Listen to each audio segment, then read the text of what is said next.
څوک چې د الله په دین کې یو داسې شی نوی ایجاد کړي چې د دین د شریعت سره ټکر وي. لکه زموږ او ستاسې اوس ګوره دا خبره ډېره مشهوره ده. ډېر خلکو دا دغه دی چې که چیرې سړی د یو چا مورید کېږي نو که ژر خریلی او ژر یې ته مه ګوره، که لمونځ نه کوي دې ته مه ګوره، که روژه نه نیولې دې ته مه ګوره، که سپي جنګوله دې ته مه ګوره، که چرسي ورویني و دې ته مه ګوره. نه زما وروره، په شریعت کې من حیث یو مؤمن مسلمان هر چاته دا معلومه ده چې د رسول الله صلی الله علیه وسلم هر سنت دا شریعت دی. د الله رسول صلی الله علیه وسلم ژره خریله یا نه خریله، د الله رسول صلی الله علیه وسلم لمونځ قضا کوي یا نه قضا کوي، د الله رسول صلی الله علیه وسلم د الله جل جلاله په مخلوقاتو کې نعوذ بالله د الله رسول صلی الله علیه وسلم په باره کې موږ دا تصور کولی شو چې هغو به سپیان جنګوله. نو د داسې کسانو، داسې د الله د دین د دشمنانو بیا هم ته مورید یې، نو یقیني ته در دې شي د شیطان پر لار باندې تللی وای ډېر به ښه وای. کېدلی شي دونه نه وای ګمراه کړی، د الله په دین کې ګمراه کړی، د دین په نامه یې ګمراه کړی، د دین په نامه یې بېدینه کړی. دا زموږ مذهب دی دا چې که چا یو داسې کار کوي لکه اوس دغه خلکو چې اوس د پیرو د موریدي په نامه باندې خلکو دا ټګي وو، دا دولمبریانې شروع کړي،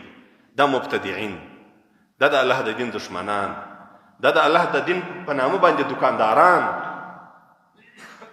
د دې خلکو څخه ځان ساتل دا داسې فرض دی لکه سړی چې یو لویه کبیره ګناه پرېږدي. هر هغه سړی چې د هر هغه پیر مورید وي چې هغه د شرع مخالف کارونه کوي،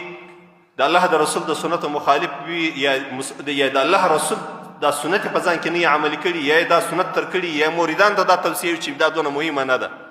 دا غضال و مضل دي. د دې خلکو پر لار باندې تلل یقینا د الله د دین مخالفت دی،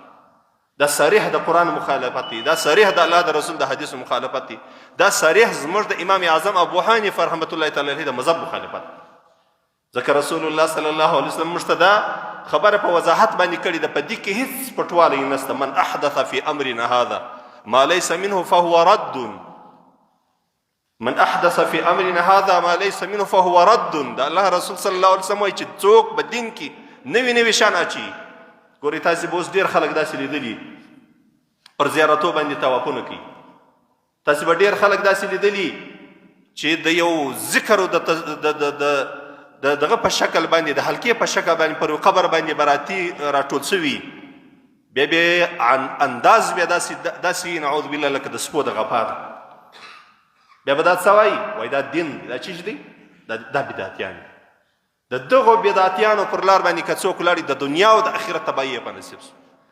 په دنیا کې دي د الله تبارک وتعالی ما سوا، د الله د رسول صلی الله علیه وسلم ما سوا د الله جل جلاله د بندگانو عبادت شروع کړي دي،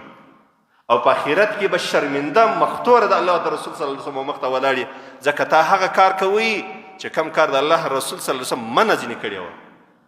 رسول الله صلی الله علیه وسلم موږ ته وایي د شریعت تابع سي، رسول الله صلی الله علیه وسلم موږ ته وایي د دین تابع سي، رسول الله صلی الله علیه وسلم صحابه کرامو هم دغه ویل.